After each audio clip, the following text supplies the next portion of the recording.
नमस्कार दोस्तों, हम आपके लिए फरवरी 2025 के करंट अफेयर्स का संकलन लाए हैं। इससे पहले हमने जनवरी 2025 के करंट अफेयर्स देखे थे। आज हम देखेंगे टॉप 30 करंट अफेयर्स फरवरी 2025। शुरू करेंगे। आज का पहला करंट अफेयर्स है, उत्तराखंड के दो जिलों में मखाना सिंघाड़ा की खेती की जाएगी। ये दो जिले हैं, मैदानी जिले हरिद्वार व उधम सिंह नगर। प्रदेश सरकार राज्य में मखाना और सिंघाड़ा की खेती की योजना बना रही है। हरिद्वार व उधम सिंह नगर जिले में अमृत सरोवर योजना के तहत सरोवरों में मखाना व सिंघाड़ा का उत्पादन किया जाएगा। मखाना और सिंघाड़ा दोनों ही जलीय फसलें हैं। राष्ट्रीय मखाना अनुसंधान केंद्र दरभंगा बिहार में है। ग्राम्य विकास व कृषि मंत्री वर्तमान में हमारे गणेश जोशी हैं। अगर हम भारत की बात करें, भारत के कृषि मंत्री की बात करें तो शिवराज सिंह चौहान हैं। कौन है? शिवराज सिंह चौहान है। नंबर 2, उत्तर प्रदेश के मुख्यमंत्री योगी आदित्यनाथ ने उत्तराखंड के गांवों से पलायन रोकने के लिए जोर दिया है कृषि और पशुपालन पर। योगी आदित्यनाथ फरवरी 2025 में पौड़ी के यमकेश्वर ब्लॉक के अंतर्गत अपने पैतृक गांव पंचूर में 3 दिवसीय भ्रमण पर पहुंचे थे।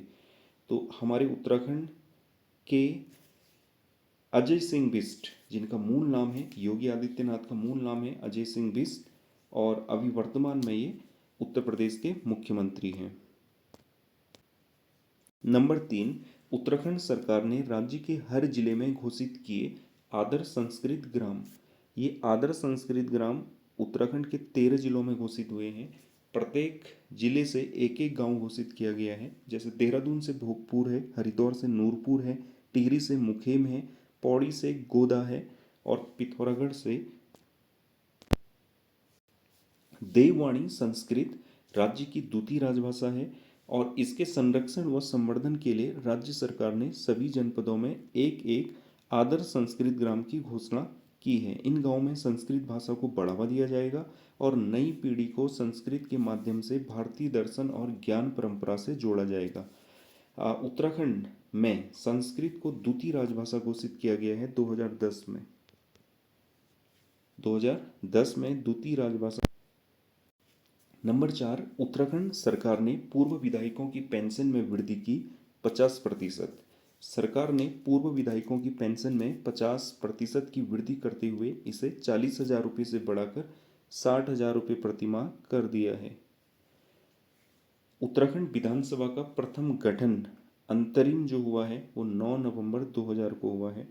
9 नवंबर 2000 को हुआ है।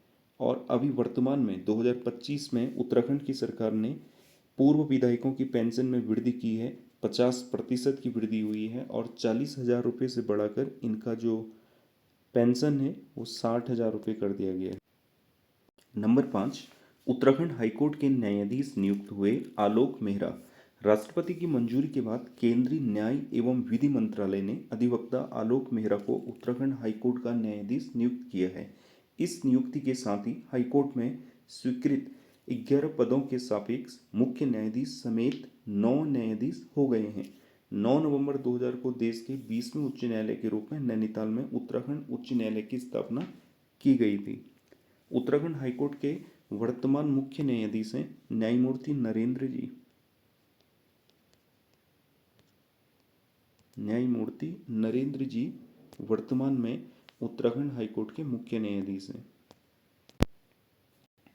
नंबर 6, पर्यावरणविद स्व सुंदरलाल बहुगुणा की पत्नी का निधन हुआ। इनका नाम है बिमला बहुगुणा। पर्यावरण बचाओ आंदोलन में हर कदम पर पर्यावरणविद स्व सुंदरलाल बहुगुणा के साथ खड़ी रही उनकी पत्नी बिमला बहुगुणा का 93 वर्ष की आयु में निधन हो गया। सर्वोदयी विचारों वाली विमला बहुगुणा विनोबा भावे के भूदान आंदोलन में भी सक्रिय रही। 1995 में समाज सेवा के लिए बिमला बहुगुणा को जमुना लाल बजाज पुरस्कार से भी सम्मानित किया गया था।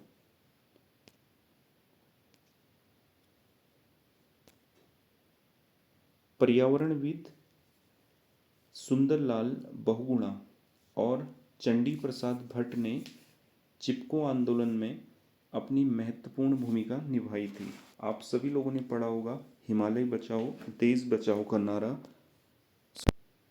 नंबर 7, ग्राहक संतुष्टि सर्वेक्षण CASI में उत्तराखंड का कौन सा एयरपोर्ट देश भर में दूसरे स्थान में रहा? तो देहरादून एयरपोर्ट देश भर में दूसरे स्थान में रहा है।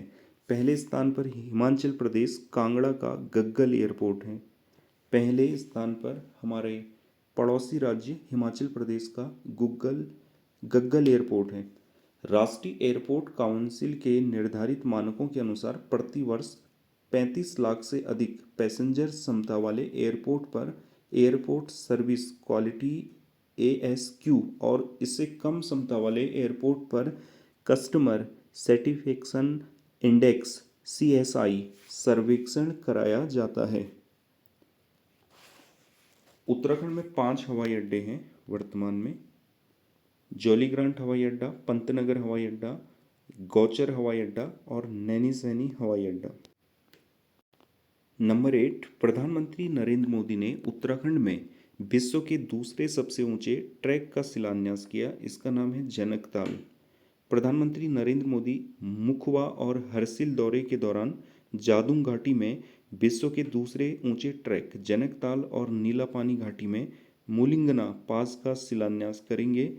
इन दोनों ट्रैक के शुरू होने से 1962 में भारत चीन युद्ध के बाद बंद इस घाटी में पर्यटन के नए आयाम खुलेंगे।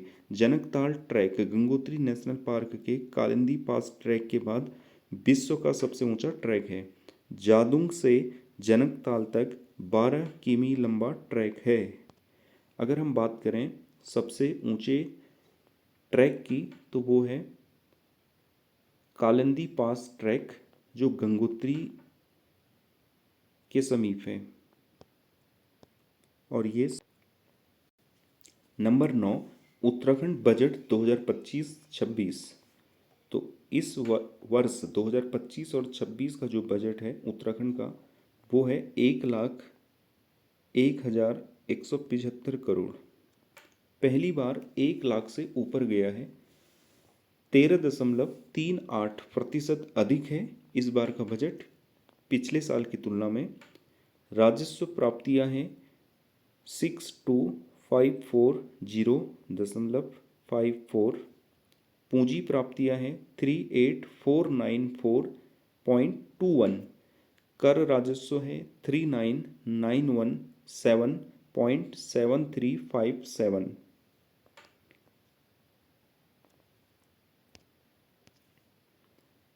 उत्तराखंड बजट 2025 नमो पर आधारित है। N से है नवाचार, A से है आत्मनिर्भर, M से है महान विरासत, O से है ओजस्वी मानव संसाधन। तस्वीरों में आपको दिखाई दे रहे होंगे उत्तराखंड के वित्त मंत्री प्रेमचंद्र अग्रवाल। और जब तक आप ये वीडियो देख रहे हैं तब तक प्रेमचंद्र अग्रवाल ने इस्तीफा दे दिया है। और इस्तीफा इसलिए दिया है क्योंकि इन्होंने पहाड़ी लोगों पर टिप्पणी की थी और बाद में उत्तराखंड की सरकार ने इनसे इस्तीफा। नंबर 10, रेल बजट 2025-26 में उत्तराखंड को इस बार मिलेंगे 4,641 करोड़। रेल बजट से उत्तराखंड को इस बार 4,641 करोड़ मिलेंगे। केंद्रीय रेल मंत्री अश्विनी वैष्णव ने वर्चुअल प्रेस वार्ता कर राज्य को मिले बजट के बारे में जानकारी दी। उन्होंने बताया कि देश में 15,000 किलोमीटर रेलवे ट्रैक को कवच मिलेगा जिसमें उत्तराखंड का भी 49 किलोमीटर शामिल है। वित्त वर्ष 2025-26 के लिए भारतीय रेलवे के लिए बजट आवंटन।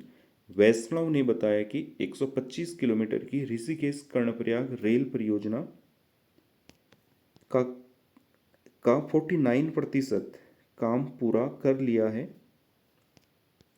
इसकी कुल लागत 24,659 करोड़ है। बताया प्रदेश में 27.5 किलोमीटर की देवबंद रुड़की रेल लाइन का 96% कार्य पूरा हो गया है जिसकी कुल लागत 1,053 करोड़ रुपए है।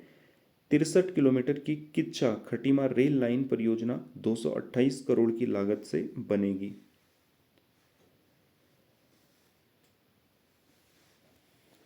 उत्तराखंड राज्य में प्रथम रेल पथ बिछाया गया था 1884 में। 1884 में उत्तराखंड में पहला रेल पथ बिछाया गया था। ये रामपुर से काठगोदाम के बीच बिछाया गया था। नंबर 11, उत्तराखंड के किस जिले में बनेगा राज्य का पहला RAS रिसर्क्युलेटिंग एक्वाकल्चर सिस्टम? और ये बनने जा रहा है जनपद चंपावत में।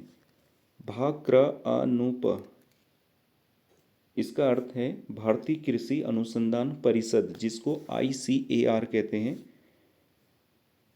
शीतजल मत्स्यिकी अनुसंधान निदेशालय और प्रायोगिक मत्स्य प्रक्षेत्र छीड़ापानी में राज्य के पहले state of the art rainbow trout मछली रिसर्क्युलेटिंग एक्वाकल्चर सिस्टम RAS का निर्माण पूरा होने के बाद मछली उत्पादन शुरू होगा।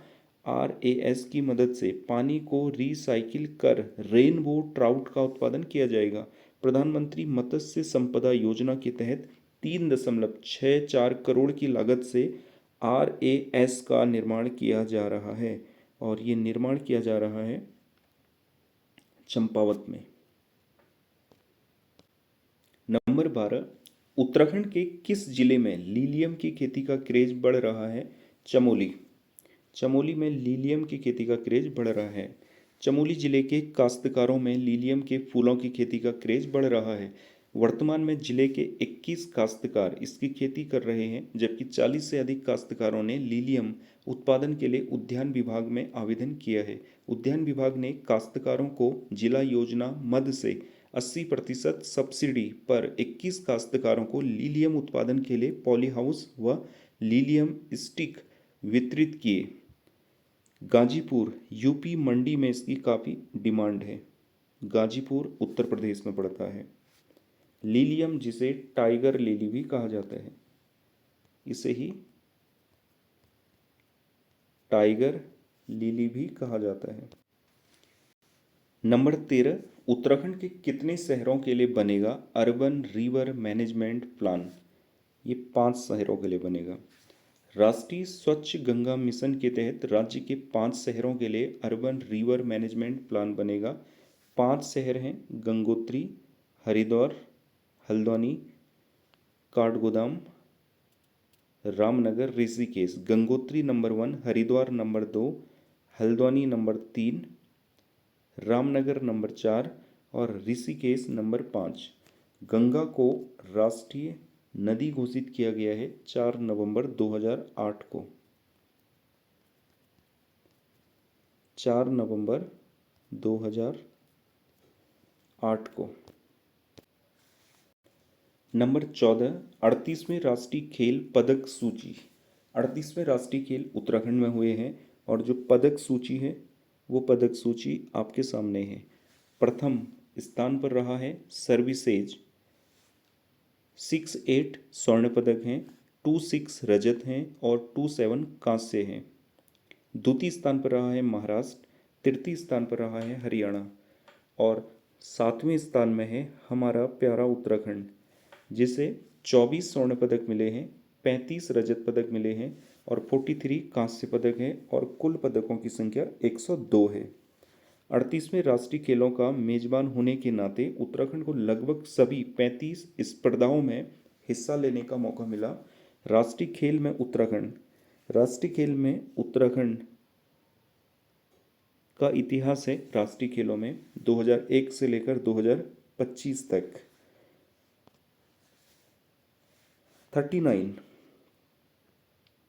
39वें राष्ट्रीय खेल खेले जाने हैं मेघालय में। मेघालय में ये खेल खेले जाएंगे, प्रस्तावित हैं 2027 में, फरवरी से लेकर मार्च 2027।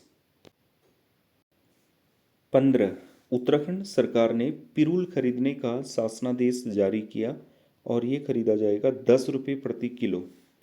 पहले यह 3 रुपये प्रति किलो था। वनाग्नि एक बड़ा कारण चीड़ की पत्ती पिरूल भी है। पिरूल की समस्या से निपटने और पिरूल एकत्रित करने के माध्यम से रोजगार उपलब्ध कराने के लिए वन विभाग लोगों को 3 रुपये प्रति किलो के हिसाब से भुगतान करता था। यह व्यवस्था मई 2023 से लागू थी। अब शासन ने पिरूल के प्रति किलोग्राम दर में बदलाव करने का आदेश जारी किया है, तो अब ये बदलाव हुआ है। 1 किलो पिरूल अगर आप बेचते हैं वन विभाग को तो आपको 10 रुपये मिलेंगे। और अगर हम पिरूल की बात करें तो पिरूल जो है वो पेट्रोल से भी ज़्यादा खतरनाक माना जाता है। नंबर 16, उत्तराखंड ने बाहरी लोगों के साथ होने वाले सौदों को नियंत्रित करने के लिए सख्त भूमि कानून को मंजूरी दी है और ये मंजूरी मिली है 19 फरवरी 2025। तो कुछ फैक्ट हैं भू कानून से संबंधित, उनको देख लेते हैं। क्या है नए भू कानून के प्रमुख प्रावधान? त्रिवेंद्र सरकार के 2018 के सभी प्रावधान निरस्त हुए हैं। बाहरी व्यक्तियों की भूमि खरीद पर प्रतिबंध लगा है। हरिद्वार और उधम सिंह नगर को छोड़कर उत्तराखंड के 11 अन्य जिलों में राज्य के बाहर के व्यक्ति हॉर्टिकल्चर और एग्रीकल्चर की भूमि नहीं खरीद पाएंगे। 2 जिले छोड़े गए हैं इसमें, वो हरिद्वार और उधम सिंह नगर हैं। पहाड़ों में चकबंदी और बंदोबस्ती होगी। जमीनों की खरीदारी के लिए अब डीएम नहीं दे पाएंगे अनुमति। उत्तराखंड में जमीन खरीद के लिए बनाया जाएगा पोर्टल। बाहरी राज्यों के व्यक्ति अपने परिवार के लिए जीवन में एक बार 250 वर्ग, ये महत्वपूर्ण है, 250 वर्ग मीटर जमीन खरीद सकेगा। अगर हम बात करें उत्तराखंड में एकमात्र भूमि बंदोबस्त स्वतंत्रता के बाद हुआ है, ये 1960 में हुआ है। उत्तराखंड में भूमि कानून में पहला संशोधन 2003 में हुआ है। जमींदारी उन्मूलन और भूमि सुधार एक्ट आया है 2021 में। तो आप जब ये करंट अफेयर्स पढ़ रहे हैं तो साथ में एक कॉपी भी रखें और साथ में आप एक पेन भी रखें और जो भी आपको अतिरिक्त फैक्ट बताए जा रहे हैं उनको आप जरूर नोट कर लें। नंबर 17, केंद्रीय आयुष मंत्रालय ने प्रतिष्ठित धन्वंतरी पुरस्कार 2025 प्रदान किया। तो ये मिला है जड़ी बूटी विशेषज्ञ डॉक्टर मायाराम उनियाल को। केंद्रीय आयुष मंत्रालय की ओर से 20 फरवरी को मुंबई में आयोजित कार्यक्रम में डॉक्टर मायाराम उनियाल को यह पुरस्कार दिया गया। इस पुरस्कार के तहत 5 लाख की धनराशि प्रदान की गई। यह पुरस्कार उन व्यक्तियों को दिया जाता है जिन्होंने आयुर्वेद के क्षेत्र में असाधारण योगदान दिया है। तो आपको तस्वीरों में दिख रहा होगा, वहाँ लिखा हुआ है देश का प्रकृति परीक्षण अभियान प्रथम चरण समापन एवं धन्वंतरी पुरस्कार वितरण समारोह। इस पुरस्कार का नाम आयुर्वेद के देवता के नाम पर रखा गया है। नंबर 18, उत्तराखंड के जंगलों को आग से बचाने के लिए किस मॉडल को अपनाने की बात कही गई है? ये मॉडल है शीतलाखेत मॉडल। बहुत ही महत्वपूर्ण मॉडल है और इस मॉडल से संबंधित कुछ पॉइंट दिए गए हैं नीचे, इनको भी हम कवर कर लेते हैं। अल्मोड़ा का शीतलाखेत मॉडल फॉरेस्ट फायर पर काबू पाने में कारगर साबित हुआ है, इसलिए वन विभाग इसे अमल में लाने की तैयारी में है। 2003 में शीतलाखेत मॉडल की शुरुआत हुई है। 2003 में इस मॉडल की शुरुआत हुई है। समाज सेवी गजेंद्र पाठक ने 2003 में पानी बचाओ फिर जंगल बचाओ अभियान की शुरुआत की थी। समाज सेवी गजेंद्र पाठक ने शीतलाखेत के आसपास के 40 गांव के लोगों को जागरूक किया। गर्मियां आने से पहले ही खेतों की मेड़ और बंजर भूमि पर मौजूद सूखी घास झाड़ियों को काटने का सुझाव दिया। सब ने मिलकर तय किया कि 31 मार्च तक सभी सूखी झाड़ियों घास को हटा दिया जाएगा और यही है आपका शीतलाखेत मॉडल। अगर गांव के लोग गर्मियां आने से पहले अपने खेतों की मेड़ और बंजर भूमि पर मौजूद सूखी घास और झाड़ियों को काट देते हैं, उसको हटा देते हैं, तो जंगलों में लगने वाली जो आग है उसको हम थोड़ा कम कर सकते हैं। उत्तराखंड वर्तमान वन मंत्री हैं सुबोध उनियाल। अभी जो वन मंत्री हैं वो सुबोध उनियाल जी हैं। नंबर 19, मुख्यमंत्री पुष्कर सिंह धामी ने भाषा संस्थान की ओर से राज्य के कई साहित्यकारों को नवाजा। तो ये एक सूची बनाई गई है। जैसे उत्तराखंड साहित्य भूषण सम्मान मिला है सुभाष पंत को, सुमित्रा नंदन पंत पुरस्कार मिला है डॉक्टर दिनेश पाठक जी को इस बार। गुमानी पंत पुरस्कार मिला है गोपाल दत्त भट्ट को, ये याद रखने होंगे। तो आप एक ओर देख रहे हैं पुरस्कारों के नाम और दूसरी ओर आप देख रहे हैं पुरस्कारकर्ता का नाम। इसको पढ़ लें आप लोग। उत्तराखंड भाषा संस्थान ने वर्ष 2024 के उत्तराखंड साहित्य गौरव सम्मान की सूची जारी कर दी है। अगर हम बात करें राज्य का सबसे बड़ा नागरिक पुरस्कार तो वो है उत्तराखंड रत्न, और इसकी शुरुआत हुई है 2016 में। जरूर आप नोट कर लें इस पॉइंट। नंबर 20, उत्तराखंड की अर्थव्यवस्था में 2025-26 बजट के अनुसार क्षेत्रों का योगदान। प्राथमिक क्षेत्र का योगदान है 9.8, द्वितीय क्षेत्र का योगदान है 43.5 और तृतीय क्षेत्र का योगदान है 46.5। अगर हम बात करें 2011 के जनगणना के अनुसार प्रदेश में कुल कार्यशील जनसंख्या वो है 38.39%। 2011 की जनगणना के अनुसार प्रदेश में कुल कार्यशील जनसंख्या 38.39% है और शेष क्या होगी, वो अकार्यशील होगी। नंबर 21, उत्तराखंड के किस स्कूल को मिला विप्रो अर्थियन अवार्ड। यह अवार्ड मिला है Nanakmatta public school. Nanakmatta public school को बेंगलुरु में पर्यावरण शिक्षा के लिए विप्रो अर्थियन अवार्ड, पर्यावरण शिक्षा के लिए मिला है। विप्रो अर्थियन अवार्ड 2024 से सम्मानित किया गया। यह स्कूल पहले भी 2023 में वेस्ट पर काम करने के लिए यह पुरस्कार जीत चुका है। उत्तराखंड का पहला पंजीकृत स्कूल है दून स्कूल, 1935 में बना है। सतीश रंजन दास इसके संस्थापक हैं। सतीश रंजन दास, स्कूल का नाम है दून स्कूल, स्थापना हुई है 1935 को। नंबर 22, उत्तराखंड की विधानसभा ने ई विधानसभा एप्लीकेशन का किया शुभारंभ। एप्लीकेशन का नाम है नेवा। उत्तराखंड विधानसभा ने संसदीय सुधार की दिशा में एक बड़ा कदम उठाते हुए अपनी संपूर्ण कार्यवाही को डिजिटल रूप में करने का निर्णय लिया है। मुख्यमंत्री और विधानसभा अध्यक्ष ऋतु भूषण खंडूड़ी ने बजट सत्र शुरू होने से पहले ई विधानसभा एप्लीकेशन नेवा की शुरुआत की। इस पहल में विधानसभा की कार्यवाही कागज रहित होगी। विधानसभा की कार्यवाही अब आने वाले समय में कागज रहित होगी, जिससे कागज की खपत कम होगी और पारदर्शिता बढ़ेगी।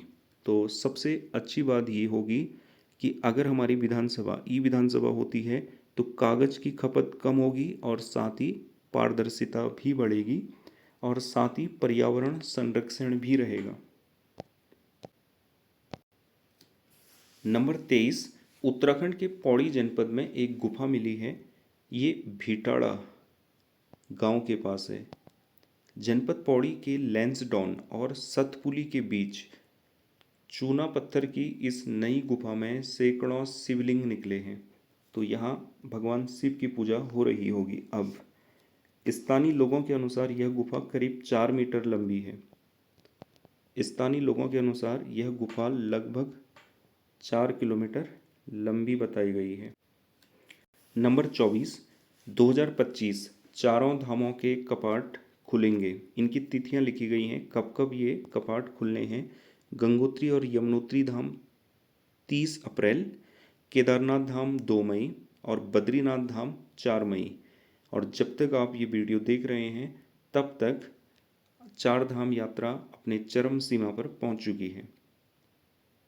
गंगोत्री मंदिर के कपाट प्रतिवर्ष बैसाख शुक्ल तृतीया अक्षय तृतीया को खुलते हैं और भैया दूज को बंद होते हैं। यमुनोत्री मंदिर के कपाट प्रतिवर्ष बैसाख शुक्ल तृतीया अक्षय तृतीया को खुलते हैं और भैया दूज को बंद होते हैं। केदारनाथ मंदिर के कपाट खोलने की तिथि महाशिवरात्रि के पावन पर्व पर और बद्रीनाथ मंदिर के कपाट प्रतिवर्ष अप्रैल मई के माह खुलते हैं। तो चारों धामों के कपाट कब खुलते हैं और 2025 में कब खुले हैं वो तिथियां यहाँ दी गई हैं। और आप सभी लोगों को बताना है, जितने लोग ये वीडियो देख रहे हैं, चारों धामों में सबसे कम ऊंचाई पर धाम है, सबसे कम ऊंचाई पर धाम है। और कमेंट करके हमें बताना है। नंबर 25, उत्तराखंड के जैविक निर्यात में गिरावट दर्ज की गई है 66%। निर्यात में गिरावट मुख्य रूप से राज्य सरकार द्वारा घोषित उत्तराखंड ऑर्गेनिक नीति का क्रियान्वयन न किए जाने के कारण है। आजीविका की तलाश में लोगों का निरंतर पलायन जारी है, क्योंकि वे कृषि को आर्थिक रूप से लाभप्रद नहीं मानते। जैविक कृषि से अभिप्राय कृषि की ऐसी प्रणाली से है जिसमें रासायनिक खादों एवं कीटनाशक दवाओं का प्रयोग नहीं हो, बल्कि उसके स्थान पर जैविक खाद या प्राकृतिक खादों का प्रयोग हो। तो यहाँ पर आपको नोट कर लेना है, जैविक कृषि अधिनियम 2019 में आया है। जैविक कृषि अधिनियम 2019 में आया है। जैविक एक्ट लाने वाला देश का पहला राज्य है उत्तराखंड। अगर हम बात करें भारत का पहला जैविक राज्य, तो ये सिक्किम है।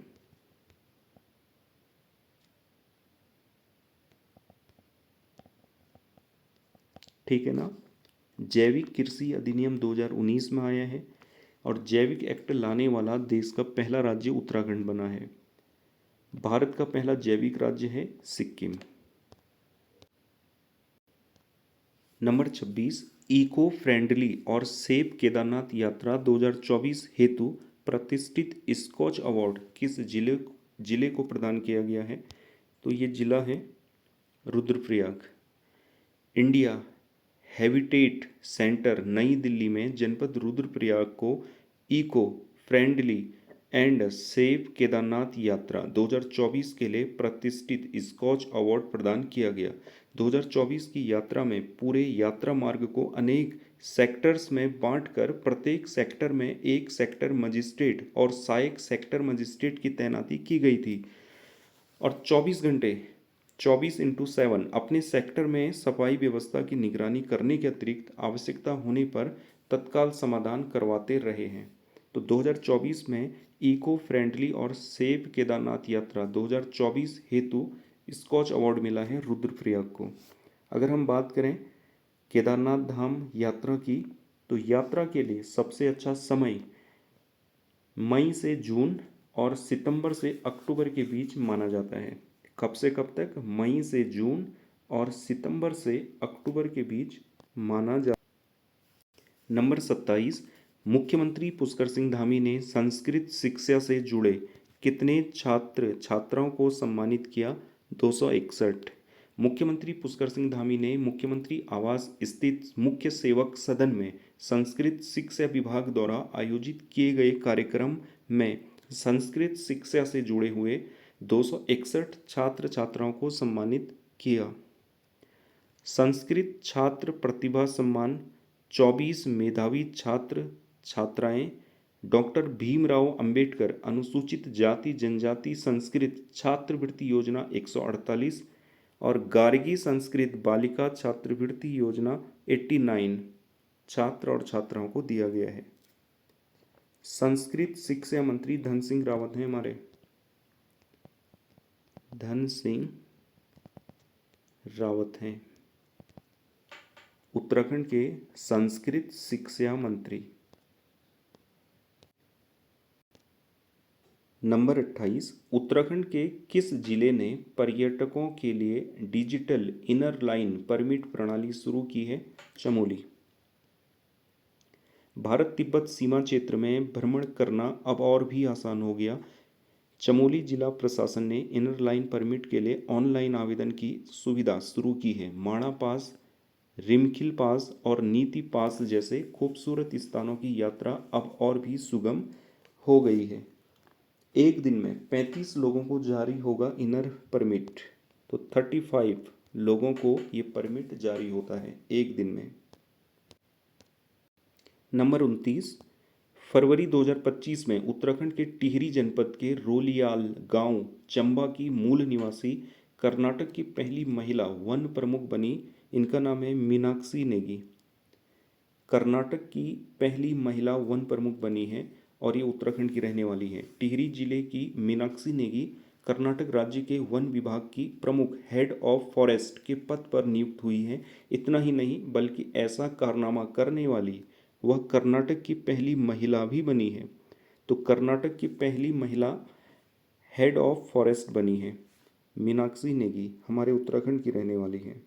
हमारे उत्तराखंड में उत्तराखंड वन विभाग के मुखिया हैं धनंजय मोहन।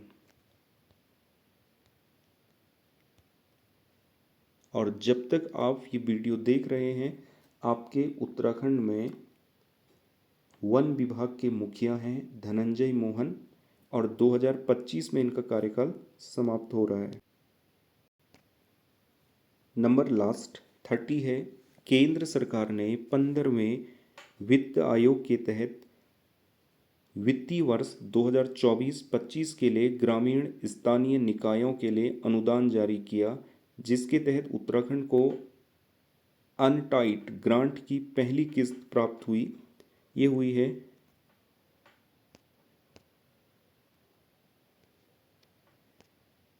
ये किस्त प्राप्त हुई है 939643 करोड़। केंद्र सरकार ने पंजाब, उत्तराखंड और छत्तीसगढ़ में ग्रामीण स्थानीय निकायों के लिए वित्तीय वर्ष 2024-25 के दौरान 15वें वित्त आयोग अनुदान जारी किया है। पंचायती राज संस्थाओं, ग्रामीण स्थानीय निकायों को प्रदान किए गए ये अनुदान जमीनी स्तर पर लोकतंत्र को मजबूत करने में महत्वपूर्ण भूमिका निभाते हैं। पहला वित्त आयोग बना है 1952 से 57। अध्यक्ष थे केसी नियोगी। 16वां वित्त आयोग आ गया है 2026 से 31। अध्यक्ष हैं इसके अरविंद पनगड़िया। तो दोस्तों, ये थे हमारे उत्तराखंड के फरवरी माह के 30 महत्वपूर्ण करंट अफेयर्स। अगर आप लोगों को करंट अफेयर्स अच्छे लगे हों तो आप ज़रूर लाइक करें वीडियो को, और वीडियो अधिक से अधिक लोगों को शेयर करें, और हमारे चैनल को आप सब्सक्राइब करें। और बहुत जल्द हम मार्च 2025 के करंट अफेयर्स लेकर आएंगे, और तब होगी हमारी मुलाकात। तब तक जय हिंद, जय भारत, जय उत्तराखंड।